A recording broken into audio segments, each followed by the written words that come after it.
sur la Dan Broadcasting System et dans votre émission Le Monde ce jour. Aujourd'hui, nous inaugurons, comme annoncé, il y a justement 2 semaines, les grandes éditions sur la convergence panafricaine. Aujourd'hui, l'Afrique peine à trouver une voie de développement, une voie pour se positionner sur l'échiquier du monde, ou tout au moins l'échiquier de la communauté internationale. L'Afrique n'a pas une voie au Conseil de sécurité des Nations Unies. L'Afrique, dans les échanges commerciaux, dans les échanges économiques dans le monde, traîne toujours. Elle reste toujours sur le joug du pacte colonial. Et du coup, beaucoup se posent la question de savoir ce continent qui a été leader et qui a mené la civilisation mondiale, comment faire aujourd'hui qu'il puisse revenir sur la place du monde avec un rapport de force assez conséquent. Les associations se créent, les réflexions se opèrent. Aujourd'hui, nous recevons un leader de la convergence panafricaine, un mouvement qui veut fédérer les vues, tant il est vrai qu'en Afrique, la principale souffrance, c'est les querelles de leadership, les querelles de division, des gens qui ne savent pas suivre la même voie. Emmanuel Mougoué est le 2e vice-président de la COPA, Convergence panafricaine. Cher monsieur, bonsoir et bienvenue. Bonsoir, cher Hubert, et merci pour votre invitation. Alors, vous êtes le 2e vice-président de la Convergence panafricaine. Vous avez suivi mon introduction pratiquement. Aujourd'hui, tout de go comme ça, là, avant de prendre un volet de l'actualité internationale, l'Afrique se meurt à cause des divisions, des querelles, des mésententes, des gens qui ne peuvent pas suivre le même chemin, qui ne veulent pas marcher ensemble. On parle de l'Union africaine, mais c'est toujours le cycle de la désunion. Oui, aujourd'hui, comme vous avez su bien le dire, l'Union africaine, c'est le cycle de la désunion. À chaque changement de gouvernance, on a un changement de cap et nous comprenons... On ne suit pas le même cap. On ne suit jamais le même cap. Chacun vient avec son équipe, avec son agenda. Ouais. Et à la fin, les Africains se retrouvent toujours de plus en plus divisés. Et c'est ce qui nous a motivés à mettre en place, au départ, un mouvement, celui de la convergence panafricaine, la COPA, qui est un mouvement qui avait pour but de promouvoir la décolonisation totale des Africains et tous ceux qui sont affiliés à l'Afrique, c'est-à-dire des gens qui sont d'origine africaine à la base, parce que vous savez que l'Afrique a connu plus de 400 ans d'esclavage. À la limite 500. Hein, à la limite 500. Et donc, naturellement, les Africains de souche, d'origine, se retrouvent éparpillés dans beaucoup de continents, notamment le continent américain, le continent européen. Et donc, la convergence panafricaine a pour finalité de rassembler tous ces gens-là dans un même panel pour réfléchir ensemble le développement de l'Afrique d'un côté, mais surtout la souveraineté et l'indépendance totale de l'Afrique et l'abolition du néocolonialisme qui a sanctionné les 150 ans de la colonisation. Parce qu'aujourd'hui, nous pensons être indépendants, mais le pacte colonial nous maintient de facto dans un système dans lequel nos pères ont combattu pour en sortir, mais nous n'avons pas pris le relais à temps. On peut comprendre peut-être pourquoi, mais on ne saurait continuer à rester dans cette posture à ce moment de notre vie. Merci, ça c'est vraiment le vif du sujet pour cette première émission de la convergence panafricaine. Je rappelle que les membres de la convergence panafricaine sont pratiquement, que ce soit dans les 54 États africains ou dans le monde, vous avez dit tout à l'heure, dans la diaspora, en Europe et surtout en Amérique, dans ce vaste mouvement qui va au retour aux sources, rassembler tout ce qui se trouve là-bas, c'est ça? Oui, c'est exactement ça. Tous ceux qui se trouvent partout et qui sont africains ou qui sont d'origine africaine, nous voulons les rassembler pour qu'ensemble, on refasse de l'Afrique un continent émergent, parce que vous savez, au départ de notre ère, c'est de l'Afrique est parti tout développement. Malheureusement, on pourrait aussi dire heureusement, parce que face à l'adversité, il faut toujours en tirer les leçons pour pouvoir avancer. Donc, je dirais, dans un premier temps, malheureusement, nous avons connu ce que nous avons connu, avec l'Église qui est venue nous imposer l'esclavage, et aujourd'hui nous devons en sortir par le haut. C'est pour ça que je dis d'un autre côté, heureusement, parce que quand on a touché le fond, on ne peut que remonter. Alors, peut-être la Régine ne pourra pas nous montrer les images. C'est vrai, ça brûle en France. Quand vous parlez de pacte colonial, pour les Africains du précaré français, on va directement à la France. C'est vrai, on est dans cette situation, mais ça brûle là-bas quand même. Oui, depuis 18 semaines, pratiquement aujourd'hui, le mouvement des Gilets jaunes, qui avait cru avoir un pendant de foulard rouge qui devait combattre les Gilets jaunes, est en train de faire des ravages en France en ce moment. Et quand nous regardons dans le fond, ce mouvement nous interpelle. Ce mouvement nous interpelle qui, les Africains? Les Africains. À la convergence. À la convergence. Plus que dans... Premier volet de l'interpellation. L'un des éléments de base sur lequel, parce que nous ne cautionnons pas d'un côté la violence, mais nous devons tout de même souligner que dans les revendications des Gilets jaunes, il y a en bonne place la libéralisation des Africains de la colonie française du franc CFA, qui est un instrument de souveraineté pour nos continents, pour nos pays, et dont nous ne sommes ni tenants ni aboutissants de comment cette monnaie se gère. Ouais. Et en deuxième place, vous savez que certains membres des Gilets jaunes ont clairement demandé l'abolition du pacte colonial. Ça veut dire qu'ils vont dans le sens de la convergence panafricaine. Ils vont exactement dans le sens de la convergence panafricaine, mais avec un prisme purement européen, parce que beaucoup sont des Européens. Ils insistent aussi sur l'indépendance des États, parce qu'aujourd'hui, avec l'Union européenne qui se fait avec des personnes, avec des États qui tirent d'un côté et d'autres qui tirent de l'autre, vous voyez l'Italie qui se désolidarise progressivement avec son gouvernement, l'Angleterre qui s'en est retirée et qui a du mal à totalement s'en défaire. Je crois que les mouvements indépendantistes et les mouvements souverainistes ont leur place aujourd'hui dans le monde. On le place dans le monde, on vous suit, mais en principe, vous êtes dans la convergence, vous n'allez pas quand même prêcher. Même là-bas en Europe, on voit les risques et on prend des précautions. Évidemment, il y a toujours des risques et il y a des précautions, et c'est pour ça que nous avons créé ce mouvement de la convergence qui doit toucher l'ensemble des pays africains. Aujourd'hui, nous en avons au Sénégal. En réalité, la finalité, ou tout au moins l'un des pas des marches d'escalier à suivre, c'est créer un forum de réflexion sur quelles sont les voies que nous devons suivre ensemble pour arriver à une décolonisation totale, à une souveraineté excellente.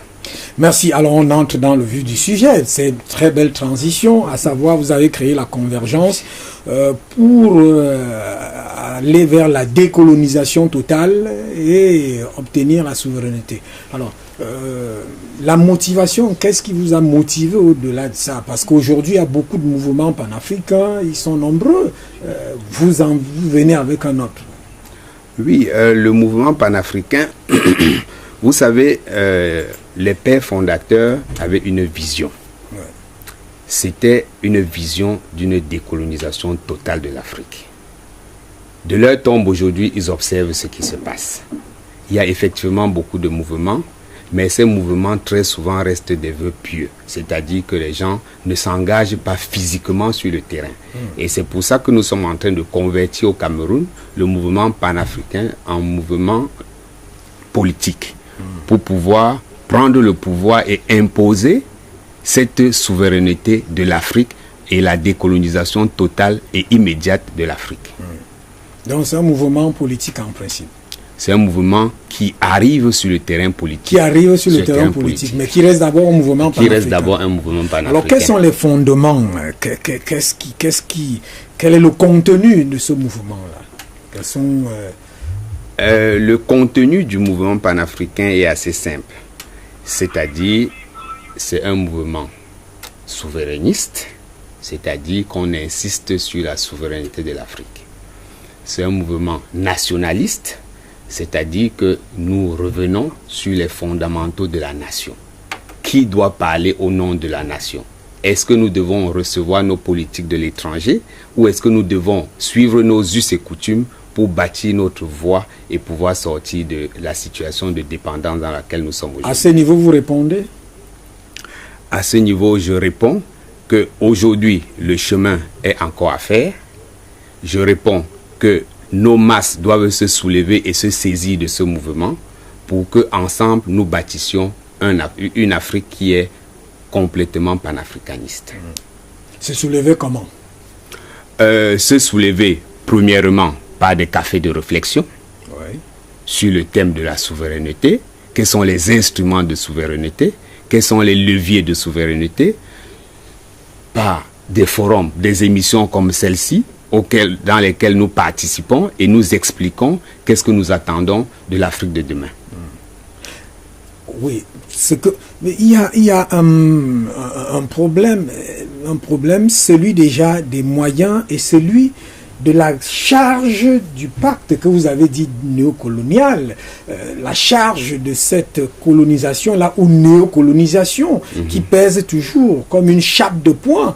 Et vous maintenant, vous avez dit les autres mouvements, c'est les vœux pieux, mais vous partez avec quel élément de base? Les cafés, les forums et autres, on vous dira qu'on en a déjà beaucoup fait. Je pourrais aussi dire on en a beaucoup fait, mais aujourd'hui, ce que nous souhaitons, c'est un renouvellement des classes politiques par une jeunesse qui est totalement engagée. Mais alors totalement engagée. Nous avons vu quelques Africains engagés, nous avons vu des mouvements se lever en Afrique et renverser pratiquement la table. Nous ne disons pas que nous devons exactement suivre le même chemin, mais nous disons que tout est encore possible. Nous ne devons pas juste nous dire c'est très difficile, nous ne pouvons pas avancer.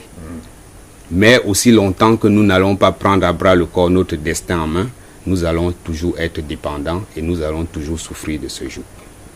Alors, vous parlez des mouvements qui sont arrivés à soulever la table. Bon, maintenant, est-ce que c'est les tables que vous envisagez soulever? Non, nous n'envisageons pas soulever la table. Nous envisageons un changement radical du système, des systèmes qui nous gouvernent aujourd'hui et qui sont des systèmes issus de la colonisation. On va vous demander quels sont vos moyens. Parce que ces systèmes, ils ont quand même une structuration qui pèse idéologiquement, qui pèse avec les moyens, qui pèse avec la mécanique, qui pèse. Vous savez, l'une des forces de la démocratie, c'était de ramener au sein du peuple les grandes décisions. Mais la démocratie dans nos continents a été embrigadée. Elle est embrigadée pourquoi? Parce que la parole politique n'est pas libérée. La parole politique n'est pas libérée. La parole politique n'est pas libérée. Qu'est-ce que vous entendez par parole politique non libérée, qui n'est pas libérée? Nous n'allons pas aller directement dans les actualités que nous vivons au Cameroun aujourd'hui, mais vous savez, par exemple, que pour des simples marches parfois, on a du mal à avancer. Et la marche est un élément fondamental d'une démocratie. C'est-à-dire qu'il faut créer un contexte qui permette au peuple de s'exprimer librement, tout en restant dans le respect de la légalité et des lois. Mais il faut que le peuple s'exprime librement. Si le peuple s'exprime librement, nous sommes convaincus que par des moyens d'expression libres, des voix vont se délier, des courants de pensée vont se mettre en place, comme celles que nous développons à la Convergence, pour que de proche en proche, de maison en maison, de rue en rue, nous arrivions à faire comprendre aux Africains qu'une autre voie est possible, que notre café peut être vendu au départ du Cameroun, que notre cacao peut être fixé en Afrique, que nous ne sommes pas obligés de subir le diktat des autres. Et ce sont ces chantiers que nous voulons mettre en place à la Convergence panafricaine pour que l'Afrique reprenne en main son destin. Je vous prends un exemple, ça veut dire que, prenons le cas du Cameroun, sans vous emballer, vous êtes politique certainement à construire, sans vous emballer, mais ça veut dire quoi? Vous prenez le cas de la banane du Cameroun, c'est-à-dire vous renversez, les prix se fixent au Cameroun, parce qu'elle est camerounaise de nom. Je vous entraîne dans ce sens. La banane camerounaise. Je prends vos exemples. Hein. Oui, la banane camerounaise n'est camerounaise que de nom. Oui. Mais c'est une aberration qu'une banane camerounaise soit camerounaise de nom. La banane camerounaise devrait être camerounaise d'origine. C'est pas d'origine parce que l'ouvraison est faite par les Camerounais. Les terres sur lesquelles elles sont cultivées sont camerounaises. En dehors des capitaux qui auraient pu être aussi camerounais, tout est camerounais dans la banane camerounaise. Malheureusement, les prix de cette banane, la fixation des prix de cette banane nous échappe. Et qu'est-ce que ça crée? La fixation des prix de cette banane nous échappe. Alors voilà un cas d'école. Comment faire? Oui, comment faire? Exactement ce que nous demandons et ce que nous nous battons pour faire aujourd'hui, c'est de demander que les Africains se mettent ensemble pour exiger que l'ensemble des produits partant d'Afrique, qu'ils aient leur mot dans la manière dont les prix de ces produits sont fixés. Vous regardez ailleurs, les agriculteurs font des mouvements sur les... Nous sommes sur la variable économique. Nous sommes sur la variable économique. On a glissé un peu de celle politique. De celle politique pour arriver sur la variable économique. Oui, effectivement, aussi longtemps que nous allons juste être dans une situation attentiste, nous allons continuer à subir. Mais les gens qui travaillent dans ces plantations, les dirigeants de nos pays qui voient cet état de fait, doivent prendre à bras le corps le problème pour se dire, nous ne pouvons pas continuer à laisser que tout ce qui part de chez nous soit fixé juste comme si nous étions juste une terre de récupération. Nous sommes une terre de production, nous sommes une terre d'extraction, nous devons pouvoir fixer nos prix.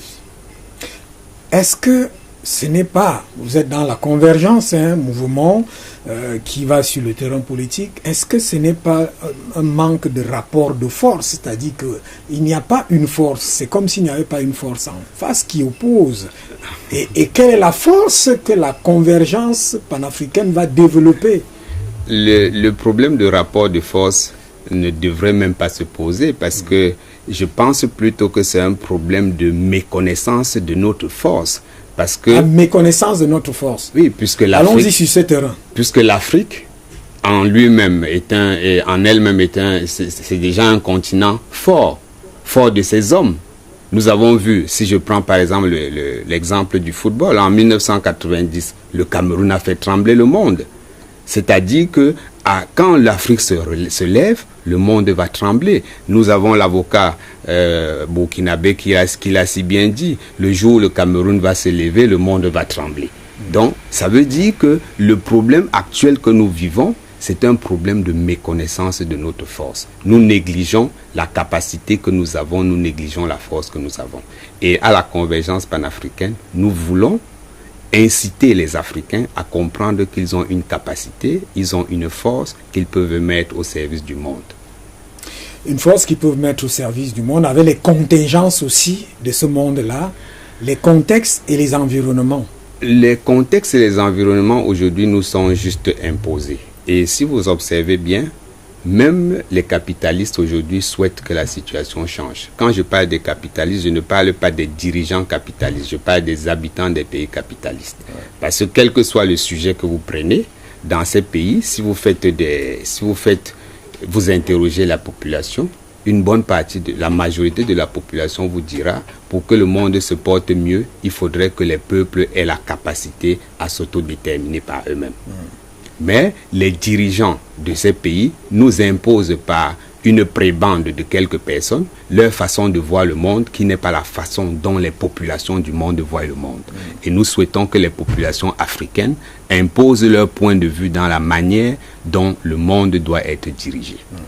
Donc, convergence panafricaine, il va vers la brisure du pacte colonial, décolonisation totale. Décolonisation totale et immédiate. Et immédiate pour une souveraineté de l'Afrique. Prenons le cas, restons toujours dans la variable économique, prenons le cas du franc CFA. Bon, si nous prenons le cas du franc CFA, je vais partir par une anecdote simple. Oui. Supposons que vous travaillez dans une entreprise, vous gagnez 100 000 francs par mois, et que votre patron vous dit, je vous donne 50 000, je garde 50 000 pour votre stabilité. Vous acceptez. Pendant 30 ans de vie professionnelle, il conserve vos 50 000. À la fin de votre vie, vous faites entrer votre enfant dans la profession. Vous n'avez pas de maison. Vous n'arrivez pas à vous soigner. Vous n'arrivez pas à vous vêtir. il prend votre enfant, vous êtes à la maison, vous ne pouvez pas vous soigner, ayant passé 30 ans à travailler, il retient encore le même 50 000 du salaire de votre fils et il le fait de génération en génération. Que pensez-vous que votre fils deviendra? Réponse, l'enfant, nous ne pouvons à ce moment-là dire que stop, trop c'est trop. Parce que nous avons aussi des besoins à couvrir. Parce qu'à la fin de la journée, ils vont venir nous dire, avec l'accumulation de nos multiples 50 000 par mois, qu'ils nous apportent des aides qui en réalité n'est qu'un retour de notre argent qu'ils nous donnent avec des intérêts qui permettent de faire tourner leur propre économie. Nous voulons que cette situation change pour le bien de l'Africain et non pas pour le bien des autres. Il arrive donc en Afrique, il y a d'autres sons de cloche. Je vous prends, vous connaissez la position par exemple du président de la Côte d'Ivoire, Alassane Dramane Ouattara. Est-ce que ça ne participe à déconstruire ou à déconfigurer même des cadres comme ceux-ci, comme le vôtre? Vous savez, dans notre mouvement, nous ne voulons pas jeter l'opprobre à certaines personnes. Okay. Nous voulons un cadre de réflexion. Oui. Chacun y va de sa façon de voir la situation. C'est juste une interrogation. Hein? Je suis d'accord. Le président Dramane Alassane Ouattara est un économiste chevronné connu de l'Afrique, mais sur ce point, nous sommes persuadés qu'il se trompe. La monnaie est un instrument de souveraineté et l'Afrique doit prendre en main sa souveraineté. Et comment prendre cette souveraineté? Sur le sujet, par exemple... C'est pour ça que j'ai l'impression qu'il y a le discours, mais il y a la réalité aussi. Oui, il y a le discours, il y a la réalité. Comme dans chaque situation. Vous savez, quand une situation a duré 70 ans, 100 ans, 150 ans, il est difficile de le briser en un jour. Cette souveraineté, nous allons la prendre, et j'insiste là-dessus, par des mouvements que nous allons construire ensemble pour mettre en place dans la tête des jeunes Africains et aussi dans les institutions qui gèrent notre pays, notre continent africain. Donc, ne soyons pas dans une situation de dire est-ce que nous descendons dans la rue demain pour exiger que le franc CFA soit stoppé. Nous devons construire des modèles qui vont venir remplacer le franc CFA parce que nous avons la chance aujourd'hui que l'Afrique est revenue dans le concert de l'intellect et nous pouvons construire notre modèle monétaire au départ de l'Afrique sans avoir besoin d'assistance étrangère. Sans besoin d'avoir l'assistance étrangère. Est-ce que ça veut dire que cette décolonisation, ça veut dire le rejet des autres peuples? Je pense que c'est pas ça. Non, surtout pas, parce que nous ne pouvons pas non plus rentrer dans l'autarcie du début de notre création. Le monde est devenu pratiquement un village, mais un village dans lequel chacun doit s'occuper de la devanture de sa maison. Chacun doit pouvoir balayer sa maison et disposer dans sa maison les chaises comme il entend, et non pas les disposer comme le voisin les lui impose. Est-ce que vous, dans la convergence panafricaine, on saisit que vous êtes contre le pacte colonial, vous êtes pour la décolonisation immédiate de l'Afrique, vous êtes pour la souveraineté de l'Afrique? Est-ce qu'aujourd'hui, dans un contexte international où les jeux d'équilibre et des forces, les rapports de force sont constamment en bousculade, vous croyez que cet espace-là, cette passerelle est possible? Si vous observez bien la scène politique internationale, vous allez vous rendre compte que de plus en plus, dans beaucoup de pays, arrivent des personnes qui n'ont rien à faire avec le modèle colonial ancien. Les gens arrivent parfois avec des nationalismes forts et nous devons nous saisir de ces opportunités pour leur dire, attendez, ceux même qui hier nous disons que nous devons marcher suivant leur voie, nous redisent aujourd'hui que nous allons prendre d'abord la manière dont notre pays, nous prenons par exemple le cas des Amériques, America First, nous devons aussi dire Afrique First. C'est-à-dire que nous ne pouvons pas nous dire, la chance que nous avons aujourd'hui dans le monde, c'est que le monde est en train de se déconstruire. Le modèle passé est en train de se déconstruire. Aujourd'hui, il y a encore combien de partisans de la France-Afrique? Petit à petit, ils sont en train de disparaître. Le président français a dit lui-même qu'il n'est pas issu de la période coloniale. Vous parlez d'Emmanuel Macron? Je parle exactement d'Emmanuel Macron. Mais c'est ça, c'est pas des paroles comme ça. Vous savez, tout part des paroles. Ouais. Et nous devons nous saisir des paroles. C'est sur la base de ce que quelqu'un a dit que nous devons le juger et le mettre devant ses propres paroles. Mais c'est comme si c'est des paroles politiques, c'est-à-dire que je me souviens de ça, c'était au Burkina Faso, à l'université. C'est des paroles politiques qui lui retombent dessus aujourd'hui, si je peux dire ça ainsi, puisque dans son propre pays, il doit faire face à la gronde des personnes qui réclament que ces paroles soient appliquées dans le continent africain. Donc, je pense que vous avez vu, il est totalement bloqué dans son pays, il ne peut même plus prendre des vacances parce que physiquement dans son pays, les peuples demandent une autre façon de voir le monde. Mais maintenant, vous avez parlé de l'Afrique. Est-ce qu'en Afrique, il n'y a pas cet attentisme? Vous avez parlé de politique, la parole politique qui n'est pas libérée. Mais entre attentisme et parole politique non libérée, est-ce qu'ici, on n'est pas dans un modèle de consommation, dans un modèle de léthargie, dans un modèle, je ne sais pas... quel autre mot je peux prendre? Vous savez, la transition est toujours difficile. La transition est toujours difficile. Nous avons passé aujourd'hui, nous sommes à peu près à 70 ans des indépendances et durant 70 ans, nous avons implémenté à travers nos parents un modèle qui est devenu désuet et le peuple a pris conscience de cette situation. Le peuple est en train de travailler. Ce mouvement, la convergence panafricaine, il n'y a pas 3 ans, elle n'existait pas. Mais aujourd'hui, elle est déjà implémentée dans plus de 10 pays en Afrique. Ça veut dire que la convergence fait son bonhomme de chemin. Et je peux vous assurer que d'ici la fin de l'année, il y aura sans doute des émissions comme celle-ci qui vont faire le tour de l'Afrique pour sensibiliser les Africains sur la nécessité de se mettre ensemble autour d'une table pour revendiquer quelque chose qui avait déjà été revendiqué dans les années 40 par les pères fondateurs de l'Afrique, des États africains, qui exigeaient, il y a eu ces 2 mouvements, le groupe de Casablanca et le groupe de Monrovia, l'un qui pensait à Monrovia qu'il fallait une décolonisation partielle avec une continuité de l'assistanat, et l'autre qui était le groupe de Casablanca qui exigeait une décolonisation radicale et totale.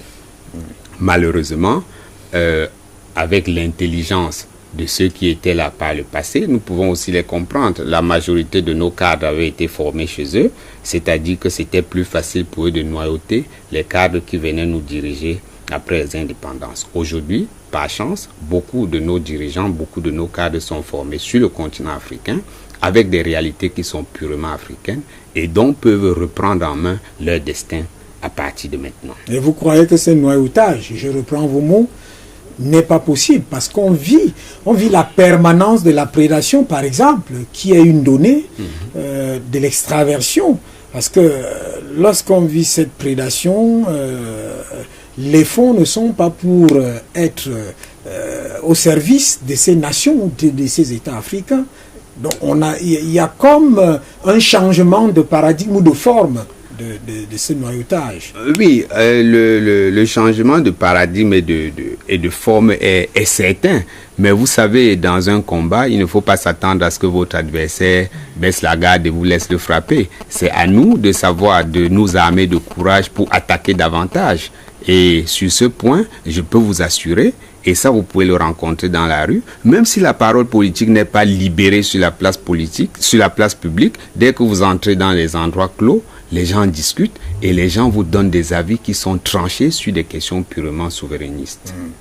Alors, donc, vous pensez, je reviens, quand vous regardez aujourd'hui, je voudrais qu'on soit face à la réalité, que la convergence avec ces missions, ces buts qu'on a déjà saisis, qui se résument dans cette histoire de décolonisation immédiate, souveraineté totale, ça veut dire une indépendance. Je vous renvoie à la réalité de ce que pendant que cela est construit, ailleurs, on construit aussi la permanence des systèmes. Oui, comme je vous ai dit plus tôt, les peuples se réinventent avec en toile de fond les intérêts partisans. C'est-à-dire que le capitaliste aujourd'hui veut maintenir son capitalisme en transférant tout notre patrimoine vers les centres capitalistiques d'hier.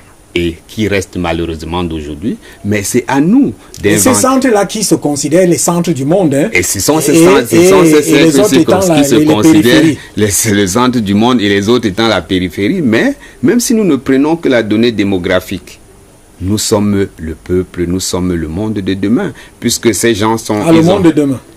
Oui, le monde de demain qui commande dès aujourd'hui. Parce que c'est aujourd'hui qu'on pose les jalons de demain. Et c'est pour ça que nous pensons que nous sommes dans le momentum de la décolonisation totale de l'Afrique.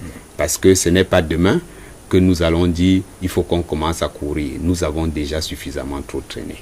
Le monde de demain, on va vous parler de rêve. Alors aujourd'hui, sur un plan pratique, parce que quittons un peu le monde de demain, alors qu'aujourd'hui, il y a la pauvreté, il y a la misère, il y a la famine, il y a ceci, il y a des détournements à tout vent, il y a la prédation.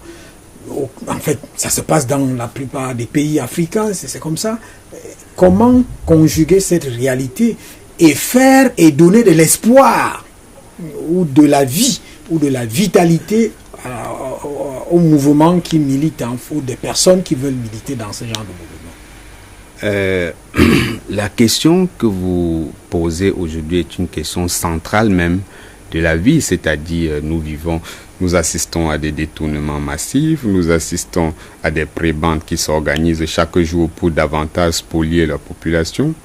Et à la convergence panafricaine exactement, nous disons que nous allons mettre en place une équipe de jeunes et de leadership africains qui va prendre en main le côté moralisateur de la société pour nous extirper de ces mots qui en réalité ne sont pas des mots purement africains, parce que quand vous prenez les langues africaines, vous allez rarement voir à l'intérieur de ces langues africaines les mots corruption.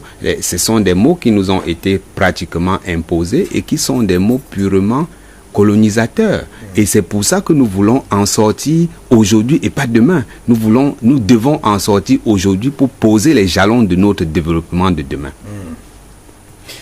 Et c'est un gros travail, ça. C'est un gros travail et nous en sommes conscients. C'est pour ça qu'au sein de la convergence, nous ne recrutons que des personnes suffisamment costaudes, avec des épaules suffisamment larges, dans un premier temps, pour pouvoir conduire ce mouvement. Parce que, vous savez, moi par exemple, je suis logisticien à la base. Quand je prends simplement le cadre logistique de nos pays, nous n'avons pas de route, nous n'avons pas de chemin de fer. Les seuls que nous avons datent des années, des années 40. Comment pouvons-nous construire un développement et une souveraineté sur cette base? Quand vous répondez, voilà les vrais problèmes. Oui, c'est voilà ça. La réalité. C'est ça les vrais problèmes. Au-delà des querelles et de tout ça. Au-delà de toutes les querelles. C'est pour ça que je vous dis, nous avons un agenda qui nous permet d'identifier l'ensemble. Lorsque le logisticien a observé comme ça, quelle est la projection possible? La projection aujourd'hui, c'est quoi? C'est de nous dire, nous avons ce problème. Quelles sont les solutions que nous pouvons implémenter immédiatement? Et quelles sont les solutions que nous pouvons implémenter dans 3 ou dans 4 ou dans 5 ans? Alors, faites-nous un schéma. Si je prends prenons par exemple le schéma de l'intégration sous-régionale. Parce que quand nous avons une vision panafricaniste, il serait absurde de nous limiter simplement au Cameroun. Voilà. Quand je prends par exemple une vision sous-régionale, nous avons le Tchad, qui est un pays bloqués parce qu'ils n'ont pas de port. Nous avons la Centrafrique qui est un pays qui n'a pas de port, mais nous n'avons pas développé d'infrastructures de communication entre nos États. Donc l'urgence pour nous aujourd'hui, c'est de faire que le Cameroun puisse profiter de ces façades maritimes pour pouvoir créer des corridors entre ces pays-là, non pas simplement des corridors sur des terres battues, mais des corridors avec la capacité de transport des pondéreux. Pourquoi? Aujourd'hui, on ne peut pas acheminer une marchandise de 100 tonnes au Tchad parce que nous n'avons pas de route capable de supporter ces 100 tonnes. Il nous faut étendre le chemin de fer vers le Tchad, il nous faut étendre le chemin de fer au départ de Belabo vers la Centrafrique pour nous permettre de sortir de toutes les situations que nous vivons aujourd'hui.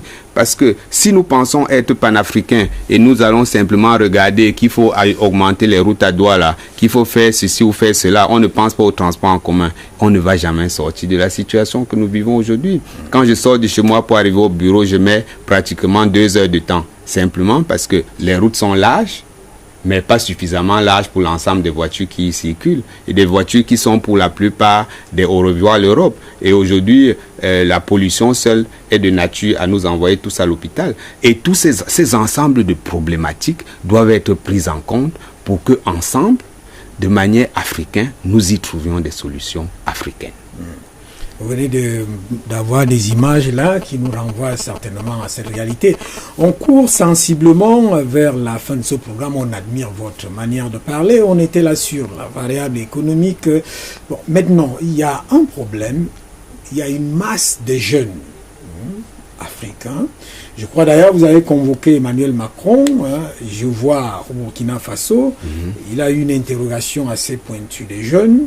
Aujourd'hui, beaucoup choisissent ils font le choix de la façade maritime pour aller de l'autre côté. Et l'Italie s'est plaint l'autre jour. Quelle est la lecture et les pistes de solution de la convergence panafricaine dans ces missions? Les problèmes que nous vivons aujourd'hui avec l'exode massif de nos jeunes qui prennent les routes les plus difficiles et les plus dangereuses vers l'Eldorado européen sont des problèmes qui auraient pu avoir des solutions purement locales. Quel est le problème réel qui crée cet exode massif de la jeunesse? Vous répondez? Je réponds tout de suite. Je pose la question pour moi-même. Parce que, en fait, les Africains ne se sentent pas à l'aise chez eux. Pourquoi? On a dit au début de cette émission que la parole est parfois confisquée. Les gens vivent misérablement. Le développement est bloqué. Les industries se ferment. Et par le moyen de communication, on nous laisse entrevoir un Eldorado qui existerait ailleurs. Alors que sur place, nous pouvons ensemble nous souder les coudes et nous lutter pendant 2 ou 3 ans pour arriver à déterminer nous-mêmes notre chemin de manière à pouvoir rebâtir notre vie sur place. Parce que si au départ de nos nations, tout le monde cherchait l'exode, ça aurait été plus facile de rester dans le modèle où les gens allaient se former à l'étranger et ne revenaient jamais. Mais ces gens sont revenus en leur temps, peut-être avec des mauvais modèles qui sont venus implémenter, mais c'était des modèles qu'ils avaient à ce moment, les modèles sur lesquels ils avaient été formés. Nous avons la chance d'avoir été formés sur place. Implémentons les modèles que nous avons appris sur place et améliorons même notre système éducatif pour apprendre à chacun de nos concitoyens que sa place est sur place au Cameroun, en Afrique, et que chacun devrait participer au développement de son continent. Quel est le miracle à ce niveau? Ça, c'est un domaine très très sensible et très important, parce que la masse des jeunes ne fait que grossir. Quel est le miracle? Est-ce qu'il y a un miracle possible? Bien sûr qu'il y a un miracle possible. On l'a dit tout au début de l'émission. L'un des miracles, l'un des chemins de ce miracle passerait par l'autodétermination de l'Africain face à ses ressources. Aujourd'hui, nous bradons... L'autodétermination de l'Africain face à ses ressources. Aujourd'hui, nous bradons... Du sous-sol et autres. Oui. Voilà, du sol, du sous-sol et toute autre chose. Aujourd'hui, nous bradons à vil prix les minerais africains. Il y a des pays qui font l'extraction de l'uranium à des prix qui sont purement dérisoires, et dès que quelqu'un essaie de dire le prix ne convient pas, on va commencer à déstabiliser son régime, et tout ça c'est pourquoi? C'est parce que les peuples africains sont purement attentistes. Les problèmes majeurs de notre société ne sont pas pris en compte par la jeunesse. La jeunesse doit se remettre au centre du jeu politique, la jeunesse doit se remettre au centre du jeu économique, la jeunesse doit se remettre au centre du jeu social. Et la convergence construit dans ce sens? La convergence est exactement construite dans ce sens. C'est-à-dire que nous avons des piliers. Nous avons un pilier économique, nous avons un pilier politique, nous avons un pilier culturel qui remet l'Africain, qui redonne l'amour de l'Afrique à l'Africain. Alors, je suivais, ça c'est dans le cadre des informations, je participe au Business Forum. Alors, c'est une parole officielle. 190 milliards d'importations de riz au Cameroun.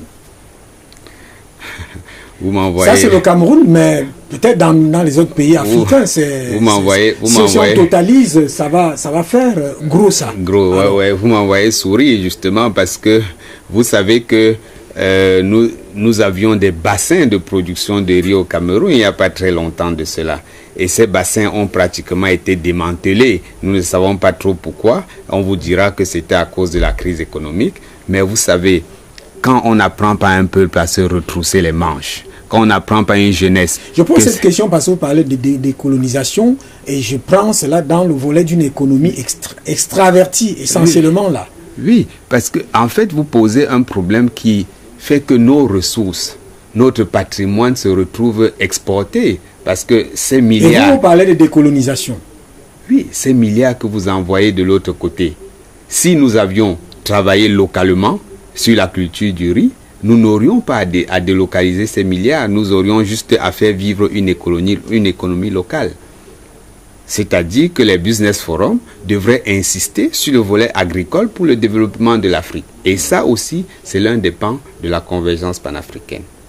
Quel est le modèle de l'agriculture que nous devons implémenter dans nos territoires pour que l'Afrique s'auto-alimente sans avoir besoin. Quel est ce modèle? Parce qu'au finish, vous parlez d'un État-providence après avoir brisé le pacte colonial ou le jeu colonial ou après avoir fait la décolonisation.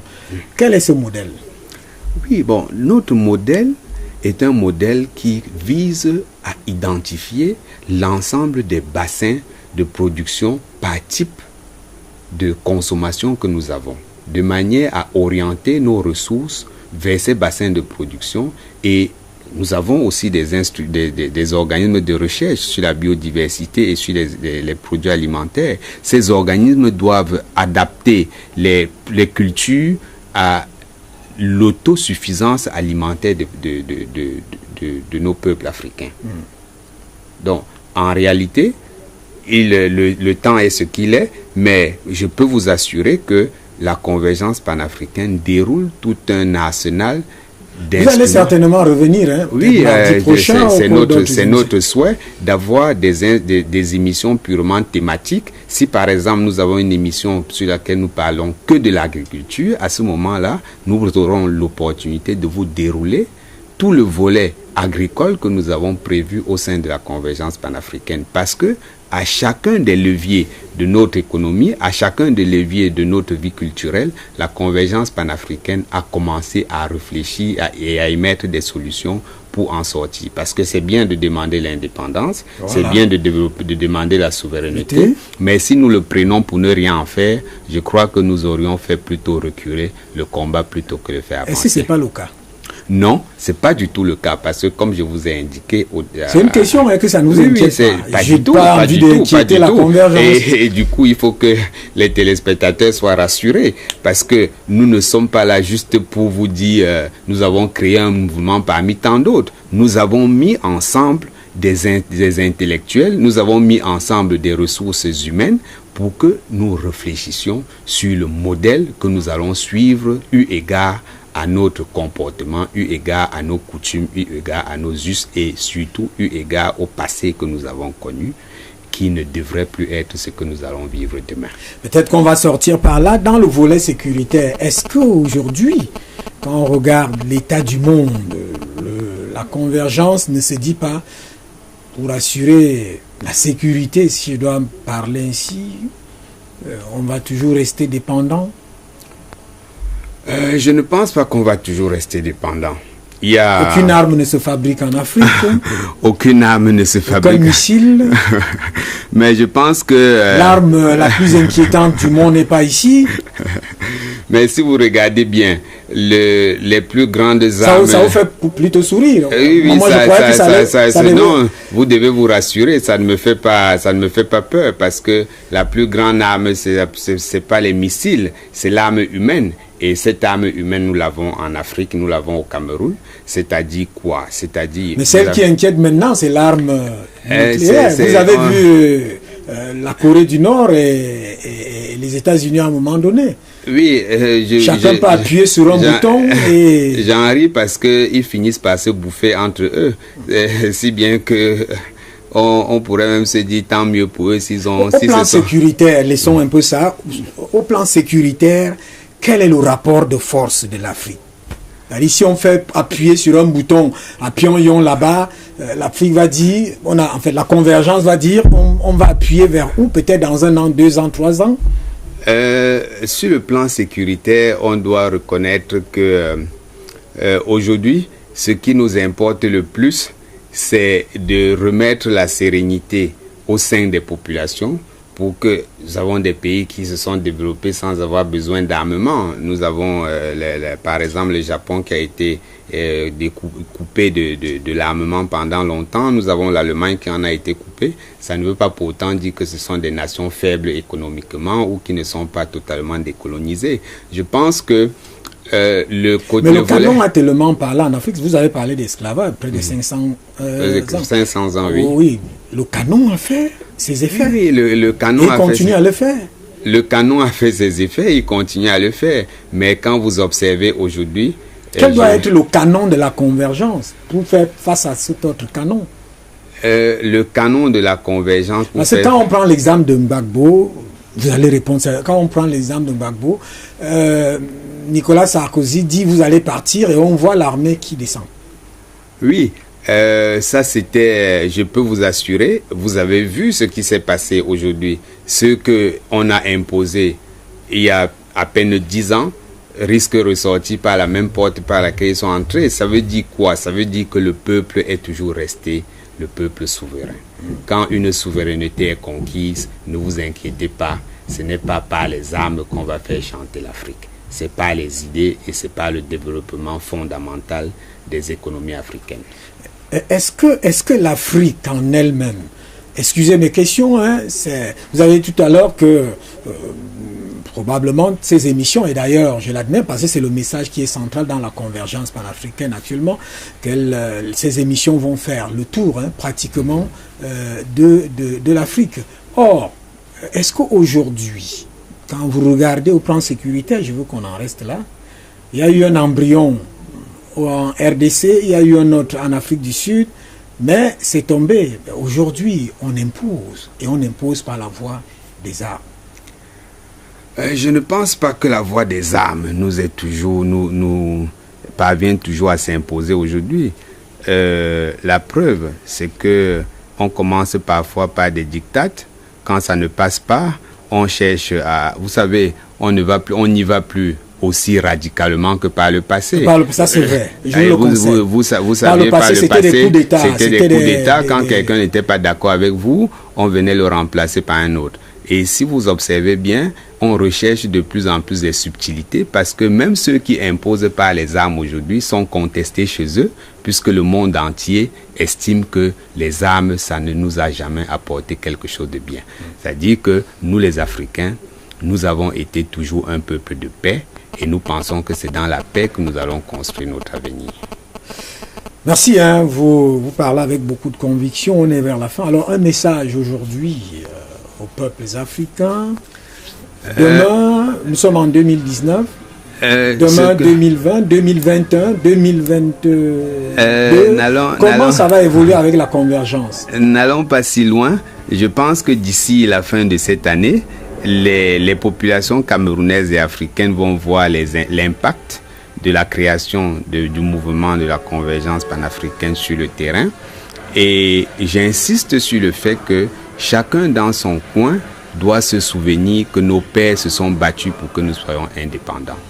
Ces pères sont morts pour notre indépendance, mais cette indépendance a été noyautée, a été confisquée et nous devons de nouveau nous lever aujourd'hui pour continuer ce combat de manière à être des hommes d'honneur, des hommes libres, des hommes qui peuvent penser leur avenir par eux-mêmes.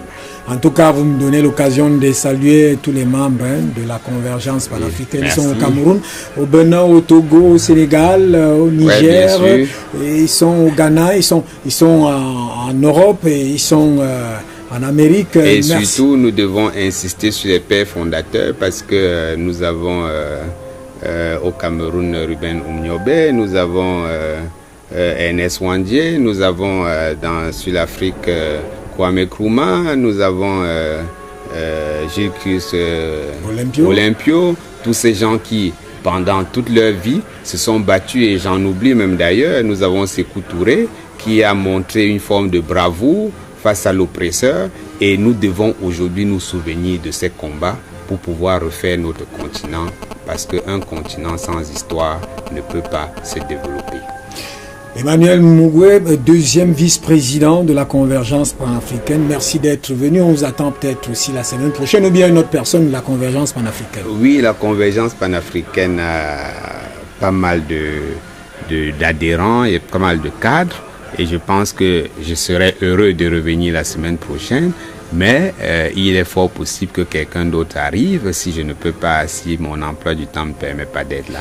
Mais nous souhaitons que cette émission sur le panafricanisme s'implante et s'impose à tous les Africains et à tout moment, de manière que cette tranche d'antenne soit suivie permanemment par tous les Africains. Merci d'être venu. C'est tout de même, que ce soit pour le promoteur de la chaîne, que ce soit pour les Africains qui voient et qui veulent voir loin actuellement la nécessité sortir l'Afrique de ce joug du néocolonialisme, décoloniser, briser le pacte colonial. Mesdames et messieurs, merci de nous avoir suivis.